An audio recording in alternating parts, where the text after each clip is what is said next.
ó ṣe ànábì kò ṣe ànábì ó ṣe ìṣẹ̀ṣe kò ṣe ìṣẹ̀ṣe ọ̀rọ̀ yìí má ti ń kọjá nǹkan tí ọwọ́ mà lè kà mọ́ ni ṣé ebi tó ń ṣẹlẹ̀ lórílẹ̀-èdè wa ló fà sáì ṣiṣẹ́ ni mo rí báwọn youth ló tiẹ̀ wá fọ́ṣọ́ social media báyìí tọ́lọ́ yẹ́pọ̀ ọ̀rọ̀ ẹ̀sìn wọn ń sọ ọ̀rọ̀ yìí má ní ìdọ̀ àbójútó ẹ̀yin ìjọba ẹ̀yin nǹkan tẹ́ dálẹ̀ nípa bí ẹ ṣe borílẹ̀-èdè yìí jẹ́ lórí mo bìlí pẹ́yìn tó bá lọ bí iṣẹ́ láti àárọ̀ tó dé lálẹ́ tó ti rẹ̀ kò ní wá sórí social media kó máa hágì òpẹ́ ìsinmi ló tóbi jù ẹ̀sìn mi ló tóbi jù èmi tẹ́ ń wò yìí bó ṣe jẹ́ pé mo máa ń wá sí mo jẹ́ social media influencer yìí ọmọ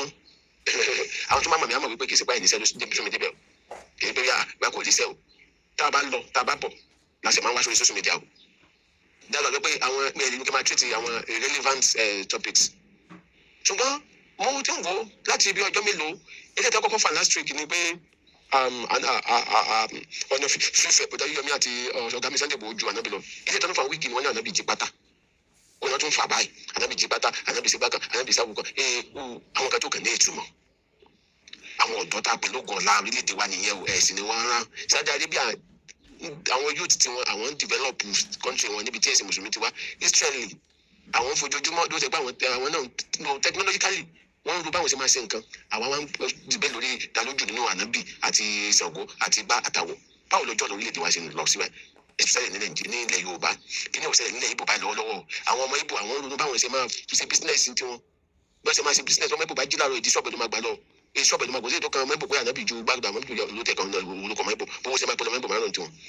bùtà wá báyìí ọ̀rọ̀ ànábì là ń sọ èmi ò kọ́ra ẹ̀sìn kankan òṣèlú tó kàn mí ẹ̀sùn bá wọn kálukú kó ṣe ẹ̀sùn bá ti wo ní kálukú ní kó ṣe òṣèlú tó kàn mí kápẹ́ ẹ̀sìn lágbájá ló dájú ẹ̀sìn táwọn ló dájú ẹ̀sùn bá ti wọ ẹni kó ṣe ṣùgbọ́n tèmi sọ ni wípé kíní tí ó ti ń pọ̀ jù ó ti ń kọjá ọ̀tọ̀ wò ní kámọ́ àwọn ọdẹ bí pápá mùsùlùmí kan ti ń jáde wọ́n ti ń sọ wípé bàbá Olúwo ló dọ̀rọ̀ sílẹ̀ because Quran sọ pé ẹ má bú ẹ̀sìn wọn kó má bàa bú ẹ̀sìn tí náà pé ńgbà yẹn ńgbà tí Olúwo ń bú Ṣàngó tó ń bú Ọya tó ní kò ní dá fún àwọn oníṣẹ̀ṣe àwọn mùsùlùmí inú wọn ń dùn báyìí ni wọ́n ń ṣe dáńkà dédé Olúwo ẹ̀wọ́n wo food for sí àwọn oníṣẹ̀ṣe táwọn ẹlẹ́sìn àbáláyé fi jáde báyìí nígbà tí Jamiu Adégún àti Mùtú Adépọ̀jù táwọn náà pe Jésù lónìí tí wọ́n ní Jésù jalè táwọn èèyàn fọwọ́lé ẹwọ ọwọ́ táwọn Kristẹni fi jáde Bùránù àti bọ̀dà ọmọọ̀sẹ̀lẹ̀ kan báyìí ẹwọ ọwọ́ tó fi jáde pé àwọn wọ́n wá fọ everything yẹ́bẹ́yẹ́bẹ́ ó wá jẹ́ kí mo nínú wíìkì mo ní mùsùlùmí yìí tó sọ pé ọmọ ọ ti fọ àwọn lẹ́nu ló sọ fún mi bẹ́ẹ̀ ó ní àwọn pípé ti fọ àwọn lẹ́nu ṣètìlí báyìí akọ́dá ọ̀run kò dàbí àdàgbẹ̀yìn yes akọ́dá ọ̀run dàbí àdàgbẹ̀yìn ṣùgbọ́n wọ́n ní nǹkan tó wò ní ká mọ́ ẹyin olórí ẹ̀sìn láwùjọ wa ìpìlẹ̀ àti àjọ tó ní ìrònú ìjọba náà ẹ̀tún orílẹ̀-èdè ṣe orílẹ̀-èdè bá dàkú sí ẹni tó wẹ̀ bá dilẹ̀ ńgbà mí ní kíni kan máa ń bẹ̀ ń sẹ́nà ẹni tó bá ṣiṣẹ́ látàrọ̀ tó ti rẹ̀ kò ní dé